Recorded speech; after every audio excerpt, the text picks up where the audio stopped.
Hello friends, நீ நான் காதல் என்ற எபிசோடில் என்ன நடக்கலாம் அப்படிங்கிறத பற்றி பார்க்கலாம். இன்றைக்கான எபிசோடும் ரொம்ப இன்ட்ரெஸ்டிங்கான எமோஷனல் எபிசோடாக இருந்தாலும் அடுத்து வர கதைக்கு இன்றைக்கான எபிசோட் ஒரு ஆரம்பமாக இருந்துச்சு அப்படின்னே சொல்லலாம். இப்போ அணு கிச்சனில் அந்த பிளேட்டை தொடச்சிட்டு இருக்கும்போது கீழே போட்டு உடச்சிடுறாங்க. உடனே சுந்தரி வாய்க்கு வந்த வார்த்தையெல்லாம் சொல்லி ரொம்ப சத்தம் போட்டு பேசுகிறாங்க. இப்போ எல்லாரும் வந்துடுறாங்க. வந்ததுக்கப்புறம் இதுதான் பிரச்சனை அப்படின்னு சொல்லி மனோகர் ரொம்ப கோபமாக பேசுகிறாங்க. இந்த மாதிரி தான் எல்லாத்தையும் மறைச்சிக்கிட்டு இருக்காங்க. இப்போ அணு ப்ரெக்னெண்ட்டாக இருக்காங்க அப்படிங்கிற மாதிரி சுந்தரி சொல்லிடுறாங்க. இதை கேட்டு வீட்டில் இருக்கவங்க சந்தோஷப்படுறாங்க. ராகவ் செம பாயிண்டாக பேசுகிறாங்க. மனோகர் இன்றைக்கான எபிசோடில் செம சூப்பராக பேசுகிறாரு. இந்த சந்தோஷப்படுற விஷயத்துக்கு என்ன இப்போ இந்த மாதிரி பேசுகிறாங்கும் போது நான் அந்த மாதிரி நாடி பிடிச்சி டாக்டர் கூப்பிட்டு வந்தேன் அப்படிங்கிற மாதிரிலாம் பேசுகிறாங்க. ஒரு கட்டத்தில் கோவப்பட்ட அணு நானும் ஆகாஷும் சந்தோஷமாகவே இல்லை, என்ன குடும்ப வாழ்க்கையே ஆரம்பிக்கல அப்படிங்கிற விஷயத்த சொல்லிடுறாங்க. அதுக்கு ஆகாஷும் ஆமான்னு சொல்கிறாரு.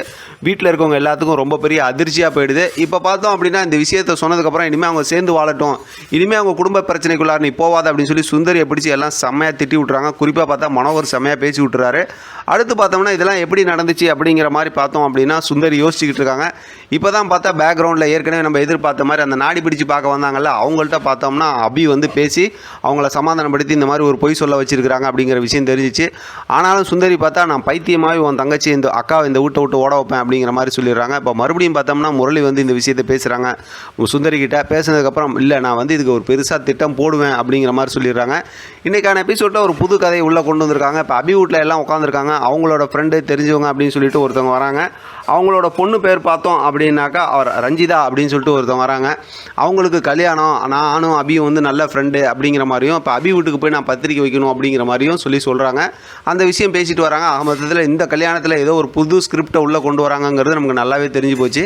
அடுத்து இவங்க சொல்லி முடிச்சதுக்கப்புறம் சரி நான் அட்ரஸ் கொடுக்குறேங்கிற மாதிரி சொல்லிடுறாங்க. இப்போ பார்த்தோம் அப்படின்னா விக்னேஷ் காரில் வந்துட்டு இருக்காரு. அபியை பார்க்குறாங்க. பார்த்ததுமே அபிகிட்ட இறங்கி பேசிகிட்டு இருக்காங்க. கல்யாண விஷயமெல்லாம் பேசிகிட்டு இருக்கும்போது விக்னேஷ் நான் கொஞ்சம் டைம் ஆகும் கல்யாணம் பண்ணிக்கிறதுக்கு அப்படிங்கிற மாதிரிலாம் சொல்லிட்டு இருக்காங்க. அதே நேரத்தில் அபியும் சமாதானம் சொல்லி பேசிக்கிட்டு இருக்காங்க. அந்த நேரத்தில் பார்த்தோம் அப்படின்னா முரளியும் அஞ்சலியும் காரில் போயிட்டுருக்காங்க. இவங்க ரெண்டு பேரும் பேசிக்கிட்டு இருக்கிறத பார்த்துட்டு அவங்க இறங்கி கீழே வராங்க. இப்போ முரளி விக்னேஷை பார்த்து அப்படியே முறைச்சிக்கிட்டு இருக்காங்க. அதோட பார்த்தா இன்றைக்கான எபிசோட் முடிச்சிருக்காங்க. நாளைக்கான எபிசோடோட ப்ரோமோவும் பார்த்தா சூப்பரான ப்ரோமோ காட்டியிருக்காங்க. அது சம்மந்தமாக நம்ம அடுத்து பேசலாம். இதை பற்றி உங்களோட கருத்து கமெண்ட் பாக்ஸ் தெரியப்படுத்துங்க. தொடர்ந்து ஆதரவு கொடுங்க. தேங்க்யூ ஃப்ரெண்ட், தேங்க்ஸ் ஃபார் வாட்சிங்.